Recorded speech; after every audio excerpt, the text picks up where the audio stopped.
Bonjour. Et bienvenue sur cette petite vidéo descriptive de mes répliques d'Airsoft. Vous avez été bonesquement nombreux à me demander avec quoi tu joues, que je me devais de vous présenter mes jeux. Alors pour ceux qui me connaissent sur de France Airsoft, vous deviez me connaître sous le nom de Monsieur MP5, car en effet je ne joue qu'avec ce genre de réplique. Et paradoxalement, il faut savoir que je n'aimais pas du tout ce genre de réplique à l'origine. Mais une fois testé en partie, ça a été le coup de foudre. Forcément côté look ça n'a pas une chouette gueule, mais je vais vous montrer qu'avec un peu de pizzaïolo, on peut vraiment s'en faire des trucs de bonheur. Alors voici le petit de la famille, il s'agit du MP5 PDW de chez Sigma.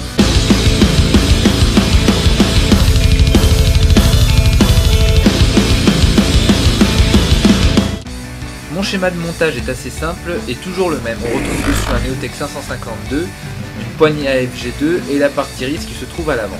L'Eotech provient de Taiwan Gun, site polonais avec un coût oscillant entre 50 et 60 euros, la FG2 10 euros et la réplique en elle-même pour 151 euros environ, il me semble, à l'époque.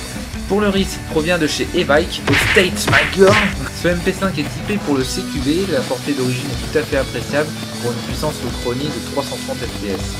Le MP5 est entièrement en métal à l'exception de la poignée et du RIS en polymère qui nous faut faire un petit poids de 3,7 kg tout plein fait. Voici le deuxième petit bonhomme de la famille MP5, le MP5 Swordfish.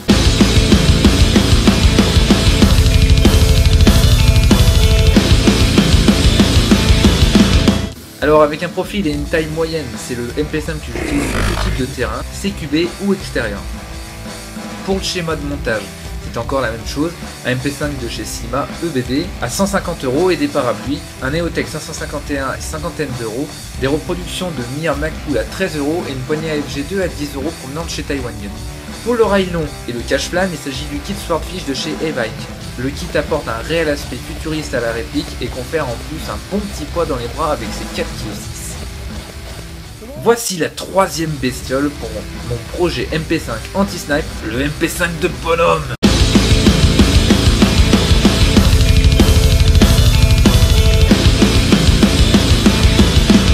Bien plus long que ses prédécesseurs, c'est une réplique que j'utilise essentiellement en extérieur.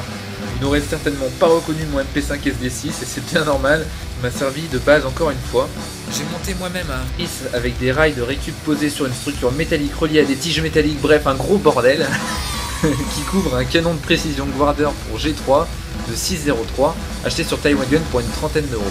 Au-dessus, on retrouve un rail long d'un kit Swordfish auquel j'ai fait une rallonge pour supporter le RIS homemade.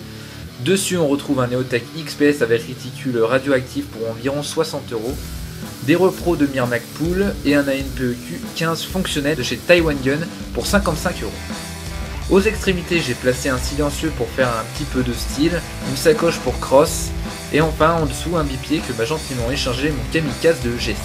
Un MP5 complètement unique qui pèse bien sur les bras, et ouais parce que il pèse aux alentours des 7 kg le bonhomme. Enfin, exception à la règle, j'ai également un autre SMG en réserve, l'UMP45 de chez GNG.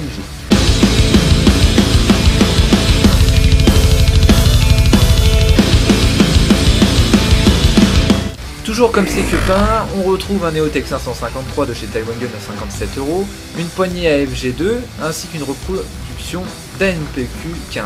Pas de custom particulier si ce n'est l'apport d'une batterie au 11.1 possible sans problème vu que la gearbox de chez GNG est déjà renforcée d'origine. Avec un passage au chronie de 330 fps, c'est la réplique qui a le moins de portée de la famille, au contraire du MP5K PDW, qui avec cette même puissance plane carrément bien. Si vous hésitez à vous prendre un UMP45, je vous propose cette petite review comparative de l'UMP45 GNG et celui de chez Humarex. Niveau PA, je vous présente mes deux coups de cœur. Le premier est le 1911 Anniversary CO2 de chez KWC.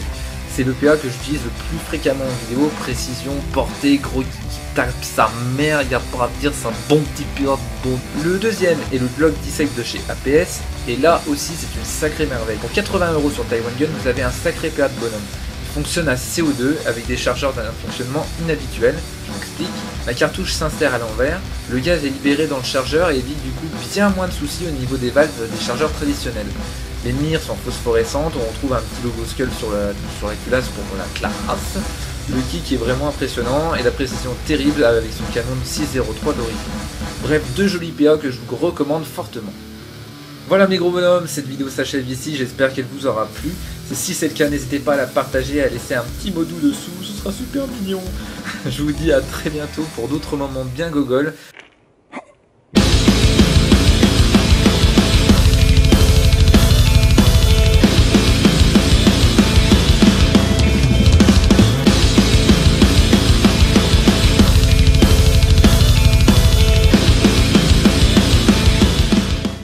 Mais qu'est-ce qu'il dit, Gaspard?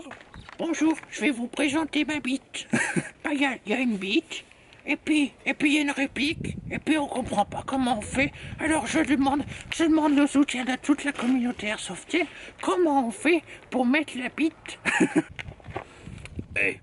N'oublie pas de t'abonner à la chaîne si t'es vraiment un bonhomme. Ciao.